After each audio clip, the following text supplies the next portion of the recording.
nós temos que trabalhar sempre com a informação. Temos que sempre nos manifestarmos a respeito dos assuntos que incomodam a todos nós. Porque a nossa intimidade é cheia de dúvidas. Nós carregamos um ambiente íntimo complexo, por conta de todas as nossas existências, o nosso despertar para a inteligência e para o uso do livre-arbítrio, e até o estágio que nós estamos aqui hoje. Então, nós temos uma série de comprometimentos de conduta. Uns ainda ou conseguem manter mais abafado já, pelo trabalho de reforma, pela luta que nós temos no dia a dia de tentar entender a vida à luz do chamamento que nós recebemos para caminharmos em direção a um ambiente positivo que vai nos trazer o bem-estar, a tranquilidade e o equilíbrio. Outros não. Nós carregamos ainda e expomos as nossas, vou usar o termo, deformações de conduta nos nossos atos, gestos, nas nossas posições no dia a dia, nos nossos relacionamentos, com mais ou menos gravidade, dependendo da nossa condição de criar um cerceamento a atitudes ríspidas que nós ainda levamos no nosso ambiente estruturado de vida. Mas essas informações, elas têm um sentido positivo, porque nós temos que trabalhar sempre buscando o preventivo, em qualquer situação. Todos nós sabemos que procurar saber sempre como está a nossa saúde é importante para que a gente possa ter a chance de um trabalho de cura.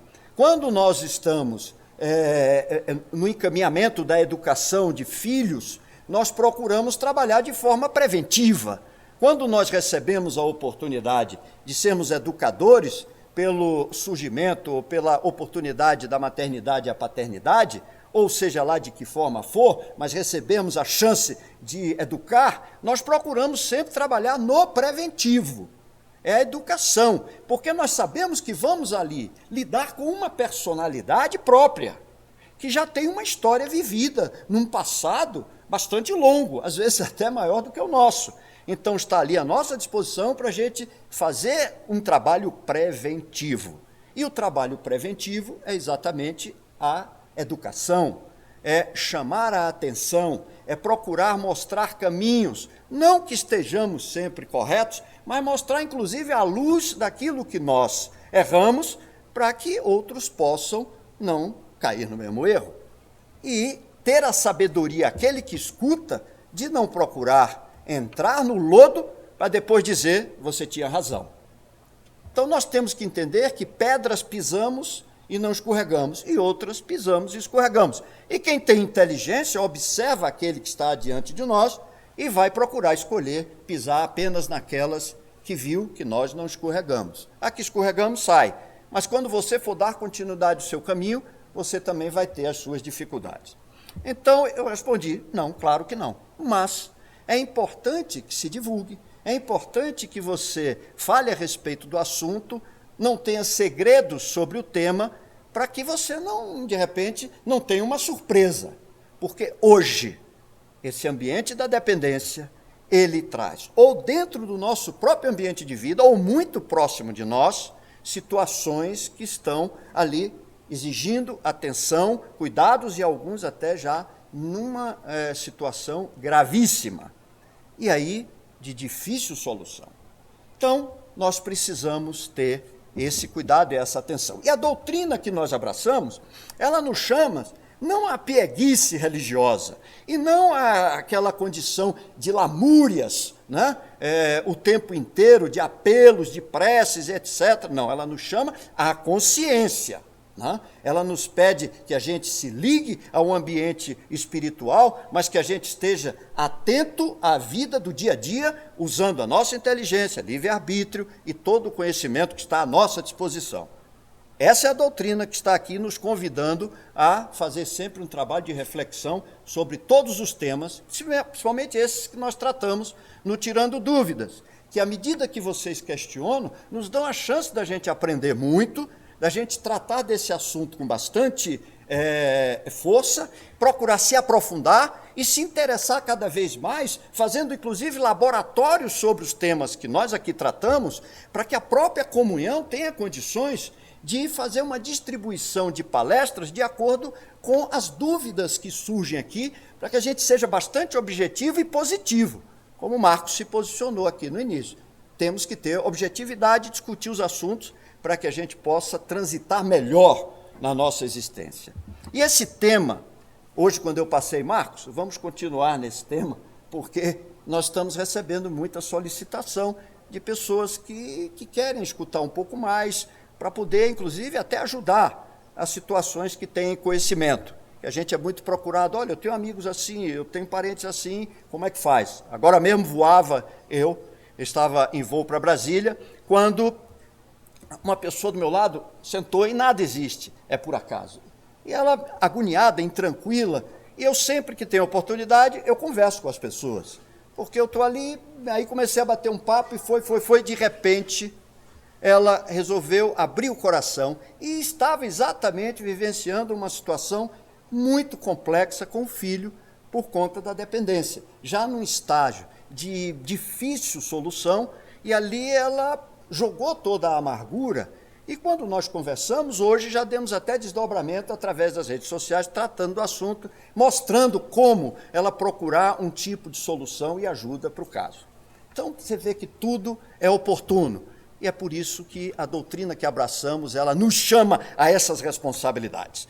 Quando alguém está em agonia no seu trabalho, na sua luta pessoal, e vem aqui, a gente procura o quê?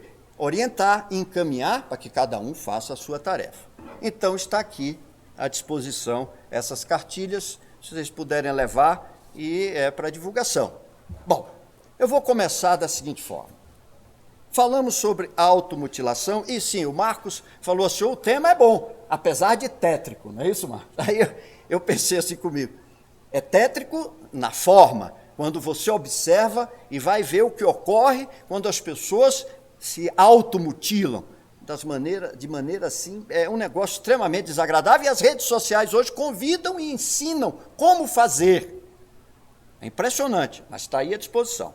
Então, nós vamos tratar um pouco de automutilação em diversos aspectos, inclusive no processo obsessivo.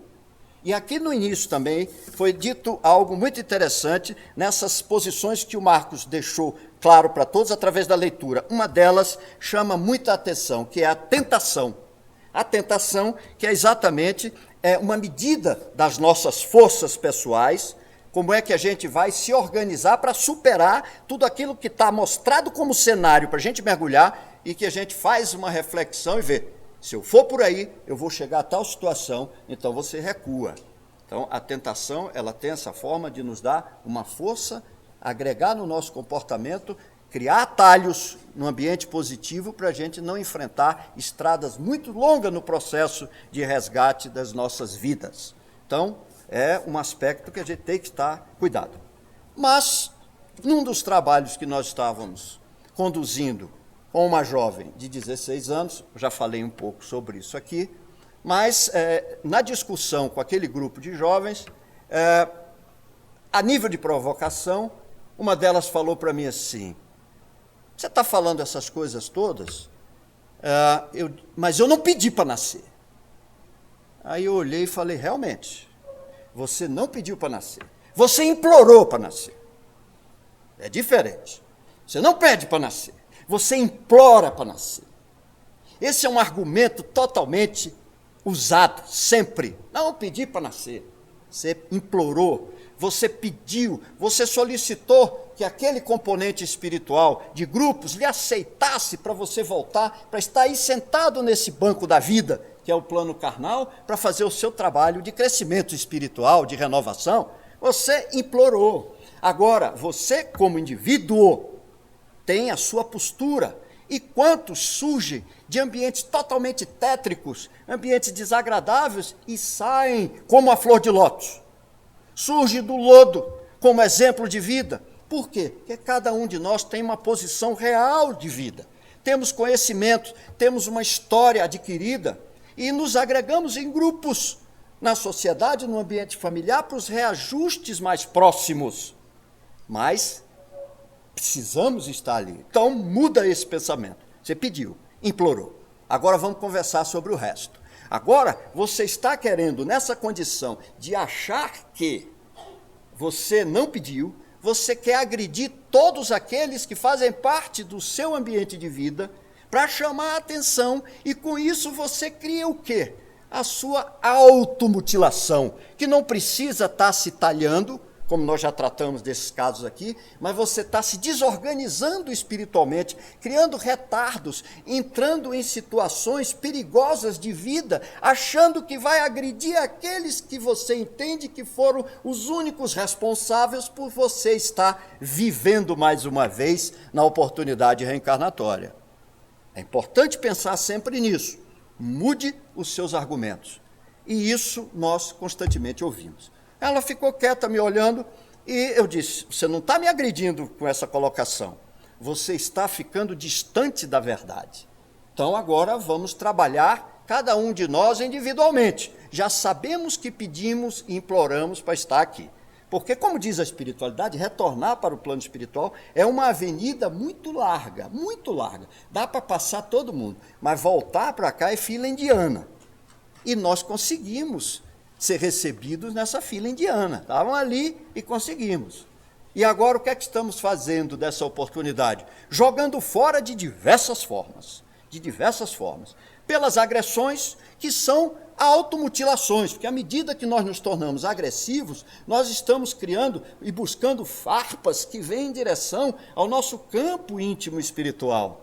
Não precisa que a gente esteja dando demonstração de ferimentos ou de destruição aparente, mas estamos destruindo um instrumento precioso que está aqui dentro, que é a nossa espiritualidade, o nosso ambiente íntimo. Então, é automutilação? Também é.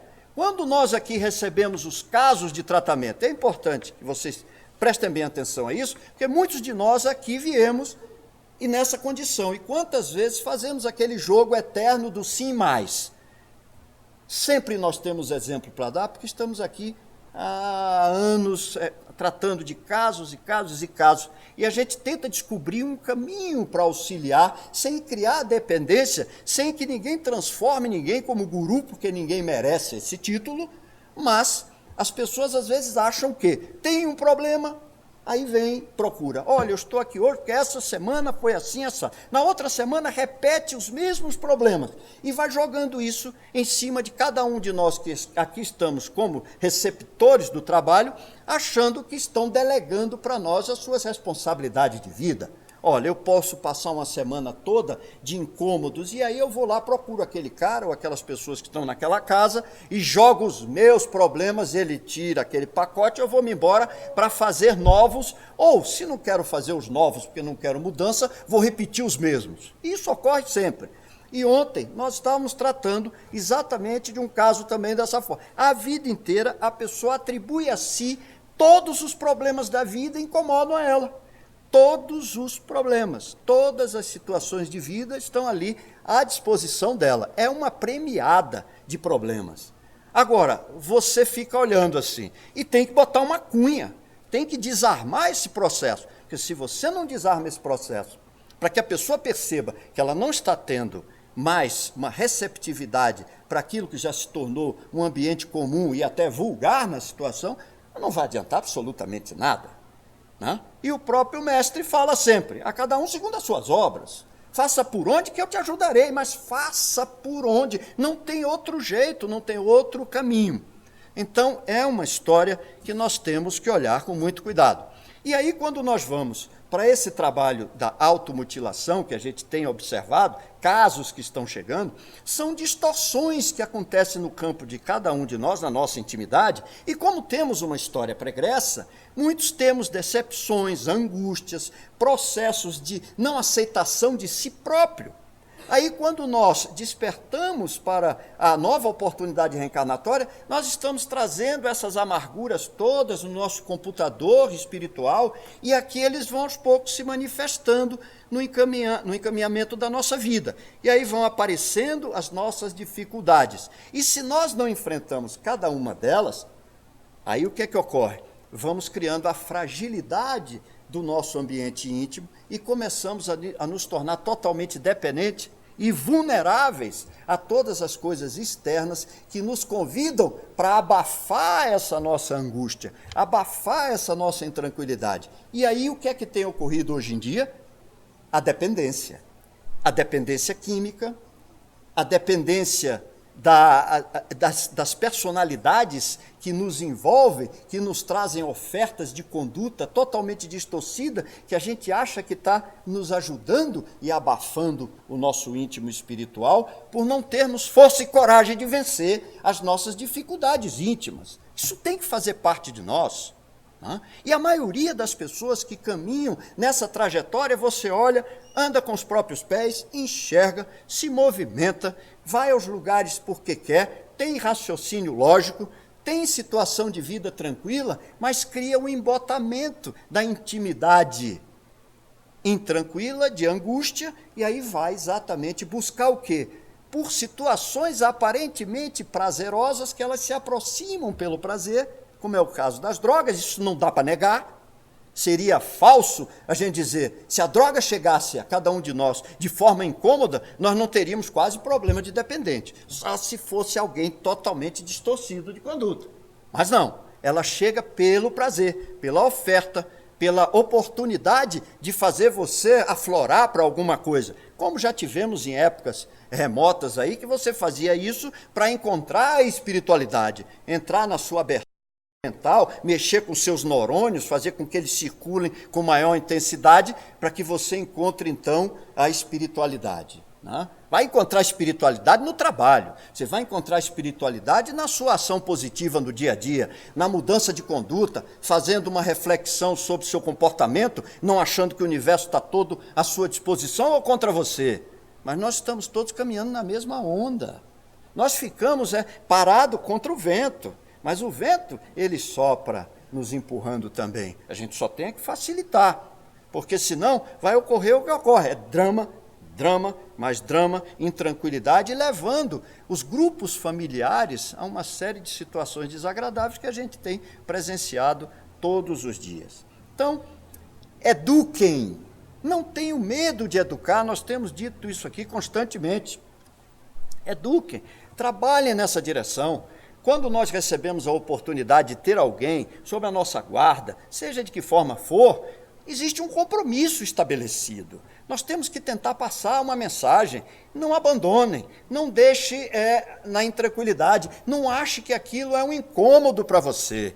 Esteja presente, force todas as situações para que você não tenha depois uma consciência intranquila, porque deixou de fazer aquilo que estava à sua disposição, no seu caminho. Eu tenho lembranças interessantes da minha mãe, que ela dizia para mim, meu filho, se você não servir, eu falei isso aqui recentemente, tratando desse assunto, se você não servir para coisa nenhuma na vida, isso é um problema seu. Eu não vou ter problema de consciência porque eu estou fazendo a minha parte. Vou ter apenas que lamentar você não ter feito o que deveria ter feito para estar bem diante da vida. Então, não tenha peso na consciência, faça. Eduque. Isso em todos os sentidos da vida. Não despreze. Não deixe com que aqueles que estão em volta de você caminhem do jeito que você acha que deve.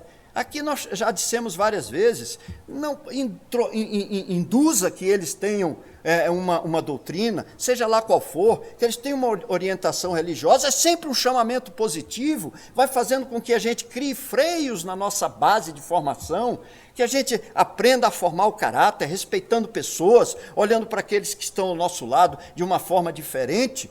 Isso é importante que a gente faça. Porque senão, depois que está a árvore torta, difícil você botar aquela haste de condução para que ela cresça em busca do céu de uma forma mais reta. Isso tem que ser feito por todos nós. E esse trabalho que nós fazemos, que convidamos sempre todos vocês, é para isso. Porque hoje os instrumentos que estão aí, nós estamos falando aqui das redes sociais, elas convidam o tempo inteiro para todas as coisas desagradáveis. E você não consegue patrulhar isso mais, não tem a menor chance, porque antes você ainda tinha que sentar diante de um aparelho, agora você tem esse aparelho o tempo inteiro à sua mão, e agora não é só na mão, é no ouvido. E daqui a pouco ele vai ter pregado na cabeça, passando imagens para o teu campo, para o teu cérebro, vai ser assim. Esse é o progresso, é a ciência, é a lógica, é a física trabalhando em benefício de cada um de nós. Agora, ela também vem com situações que nos levam a outros desequilíbrios, que isso tem que ser patrulhado por nós. Não é patrulhado no sentido de, mas enfim, conduzir, orientar. E uma coisa que a gente tem dito sempre, a evangelioterapia, não no sentido piegas, que eu sempre coloco, que as pessoas dizem, bom, já vem beatista. Não, a evangelioterapia, o evangelho no lar, é um momento extremamente importante que todos nós deveríamos começar a instituir, mesmo que no primeiro instante fique 3 ou 4 pessoas, um olhando para o rosto da outra, sem dizer absolutamente nada, com vergonha de conversar, dialogar, mas faça, estipule um horário, porque aos poucos, aquele momento vai se tornando um instante de você discutir situações mais complexas que você não teria condições de fazer isso de uma outra forma, porque você imediatamente bateria de frente com as pessoas, pai com filho, filho com mãe, e etc e tal. Como eu me lembro quando eu era garoto, que tinha o evangelho no lar aos sábados, lá em casa, e até hoje eu mantenho o sábado, mas aí eu abria, cada um tinha um sábado de abrir o evangelho. Eu sempre abri o evangelho virado para mim assim, porque quando eu abria, porque tinha que ser por acaso, quando eu abria assim ao acaso, estava respeitar pai e mãe, aí eu mudava rápido a página sem ninguém ver. Porque todas as vezes, quando eu lia isso, meu pai e minha mãe ficavam me olhando com aquele ar de censura, tá vendo? Não falavam, tá vendo, mas estava expresso na fisionomia deles, estavam dizendo isso. E eu, para não ter que ter essa repreensão visual, eu mudava de cor, mas às vezes não tinha jeito. Minha mãe dizia, em qual caiu? Eu digo, pronto, aí eu lia. Então, mas é uma forma que a gente vai indo e vai rompendo a barreira da impossibilidade de diálogo no ambiente familiar, e aí começa você a ter uma chance de conversar um pouco. Que aí até você diz assim, olha, nós estamos aqui à luz do Evangelho, vamos ter uma conversa mais tranquila, que não seja com palavreado rude, com asperezas, com os questionamentos que às vezes a gente está fazendo de forma objetiva, mas se posiciona de maneira agressiva, e aí vem o choque, o rebatimento, né? E aí não há aceitação. Isso tudo tem que ser trabalhado por todos nós. Então, fiquem atentos e atentas a tudo isso. E aos jovens, eu faço o convite. Comecem a prestar atenção uma coisa. Vocês pediram, como todos nós, para nascer. E muito. Pediram muito. Muito. Eu vi hoje, eu sou vegetariano, eu como nos lugares, quer ver, o pessoal diz só tem bicho grilo, né? Mas não, mas estava lá e tal, aí tinha uma mãe, até numa posição de yoga, com as pernas assim, tá toda trançada, até pessoas devem estar numa cãibra danada. Mas ela estava ali. E o filho, relaxado de frente assim, olhava para ela e aquilo eu fiquei observando, porque eu tenho que fazer laboratório o dia inteiro. Porque a gente, para conversar sobre certos assuntos, você tem que estar atento a tudo, para poder perceber as posições e as relações que existem entre todos nós. Eu com as pessoas com as pessoas, para a gente poder ter uma história para tratar. E aí eu olhava aquela dificuldade de relacionamento ali. Ele o tempo inteiro com o aparelho na frente, ela tentava puxar uma conversa, ele nem respondia. Fez questão de nem se alimentar. E ela ficou tentando agradar. Aí eu estava na mesa ao lado, só prestando atenção. Teve uma hora que eu sou muito impaciente por certas coisas. Me deu vontade de levantar e dizer, rapaz, se arrume nessa cadeira e coma. Você está tendo chance para comer. Porque senão, tinha passado antes um camarada com a mão, pensa assim, o pé pedindo um trocado para se alimentar. Me deu vontade de dizer, olha aí, ó, ele não tem o que comer, teve que fazer um esforço para a primeira vez sair pedindo. Porque depois a gente perde a vergonha mesmo, vai, né? Como tinha aquela música do Luiz Gonzaga, né? Quando você dá uma esmola ao homem, ou mata ele de vergonha, ou vicia um cidadão. Então, às vezes, a gente fica viciado mesmo, porque tem aquela necessidade, vai atrás, recebeu, vai. Me deu vontade de dizer, vá lá para você ver como é que é o negócio, a dureza disso aí. Então, esses desprezos, essas coisas, têm que ser conversadas por todos nós. Porque quando você também está nesse ambiente da automutilação, é uma substituição que você faz da dor. É impressionante isso. Eu li um trabalho de um psicólogo que ele falava sobre isso. É a substituição da dor, por uma série de pesquisas que ele fez. A dor íntima. a sua angústia, a sua depressão. Então você quer arranjar uma forma de sair desse ambiente de intranquilidade, aí você vai buscar uma outra sensação, que ela pode vir pela dependência, né? E quando ela se instala, você acha que está substituindo, venceu aquele bloqueio, você criou várias outras situações deploráveis para você se reorganizar. Então, até pela dor física, os cortes, a autodestruição que você vai provocando, porque aquela dor ela passa a ter uma sensação de harmonia no seu íntimo para substituir aquela que você não consegue romper com a sua vida, com a sua luta, com o seu trabalho, com o seu olhar para frente. Eu me lembro que num trabalho que a gente fazia com um médico, e esse médico, uma dependência muito grande de heroína, que a heroína é um negócio que, pelo amor de Deus, ele já na abstinência, o que é que ele fazia? Pegava uma agulha de seringa e ele se furava todo, porque ele dizia que naquele momento que ele fazia aquele furo no próprio corpo, ele tinha a sensação que o resto ia chegar para ele, para dar o torpor da intranquilidade de vida que ele tinha. E já tinha essa chance desse diálogo. As duas mãos todas necrosadas, de tanta perfuração, que isso ele fazia com uma frequência muito grande. Conseguiu retirar o que entrava, mas ele precisava ainda daquela sensação de provocação. Então é isso que ocorre. Fiquem atentos a isso, porque muitos de nós vamos ser chamados para, em algum instante, ajudar em situações desse tipo.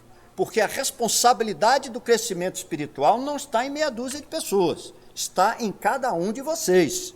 Nós estamos aqui encarnados para fazer um trabalho de reorganização vibratória de todos, de nós mesmos e de todos. Temos uma corresponsabilidade na estrutura que nós abraçamos, porque a morada do Pai está aqui, é o planeta Terra, que está saindo de expiação e indo para a regeneração, e nós temos que estar inseridos nesse contexto, porque Ele espera cada um de nós, coloque o nosso tijolo na construção. Ele é o arquiteto, mas nós somos obreiros, somos assim que somos chamados. Então temos o nosso tijolo para colocar ali. Se não colocar esse tijolo, vai ficar a vacância. E se ficar, vai faltar ainda tempo, a obra não vai estar completa e nós vamos estar ainda aqui orbitando. E cada um de nós vai ter que ajudar nessa reorganização vibratória do orbe terrestre, a morada do Pai. Então, a hora já passou, para a gente poder ir para as perguntas. A ideia que eu tinha hoje era não fazer, o Marcos me chamou uma boa atenção, do tétrico, viu, Marcos? Mas ir para o lado da gente fazer esse questionamento pessoal. Vamos olhar, vamos fazer um laboratório de vida com as coisas que estão à nossa disposição. Vamos ter a curiosidade para que a gente possa ser útil sempre. Porque esse é o objetivo de todos nós, a utilidade. Sem utilidade, não tem sentido a vida. Você continua e vai se sentir absolutamente nada. E nós não podemos e não somos nada. A nossa essência, nosso DNA é luz. E temos que ir para esta luz. Não tem outra saída. E é só com trabalho, trabalho, trabalho e muito trabalho.